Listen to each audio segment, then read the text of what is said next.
Internet, and this video is going to be a book opinion on the second book in the Girl of Fire and Thorns trilogy by Rae Carson. That book is Crown of Embers. This continues with the story of Elisa.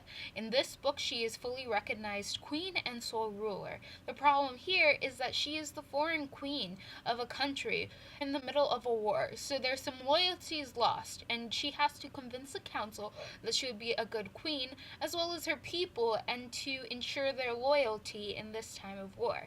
To do this, she sets off on an adventure to get more power. In the first book, there was a study a lot of magic and how the people of the north who are coming down and starting the war with them have magic, and she discovers that she herself can do magic. So her idea is that if she goes out and she finds the power source for magic and gains more, she will be better able to protect her people and to serve them, to prove to them that she is the rightful queen, even though she's a foreigner in their eyes.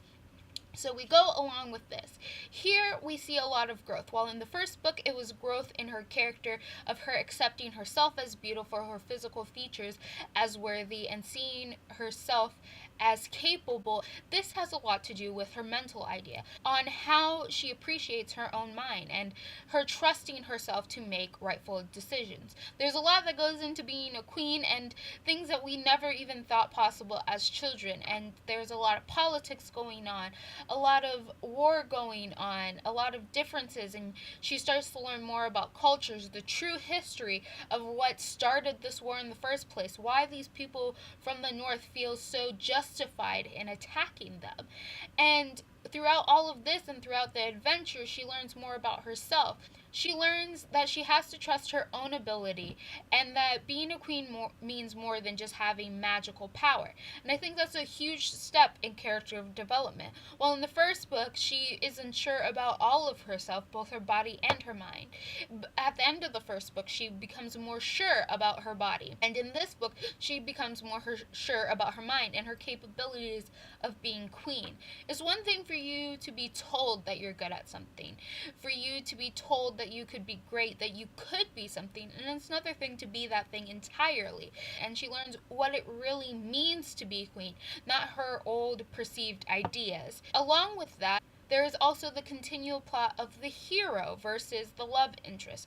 Here, it is even more striking how Rae Carson sticks to the fact that Elisa is a hero first before she is love interest, especially since the new problem, her being a foreign queen, makes the council decide that she should be married off to one of the lords of their country. And you see a bit of romance going on, and her trying to decide whether or not she wants to sacrifice her marriage for a marriage of alliance and to make the counselors happy, or whether or not she wants to marry for love. While there is romance and she starts to put herself out there as a person who is deserving of love, as she starts to see herself as a person who can have a husband that loves her and isn't just somebody sold off into marriage, she still remains the hero of the story.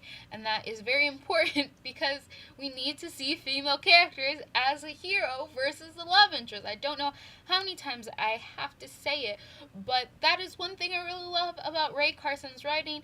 I love the character development Elisa goes through. I love the fact that Elisa is a hero first. So those are the main points I have to comment on this book. Again, there are a lot of other side conversations about religion, about true history, about cultures and the differences that they can strike, and it is wonderful to see Elisa go through that journey and her put together the pieces of the puzzle that she has been ignorant of, that so many people have been ignorant of, and her trying to solve this war and solve her problems and become queen. So we definitely see a change in her. So Crown of Fire and Ember by Rae Carson is definitely worth the read. Go pick up the first book, then pick up this book, because you'll definitely want to read them together.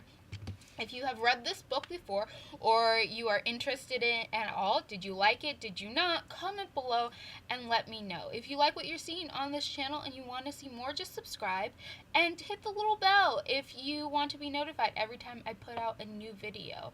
So, that is it. Goodbye, internet. And remember, being queen is a lot harder than we thought as kids.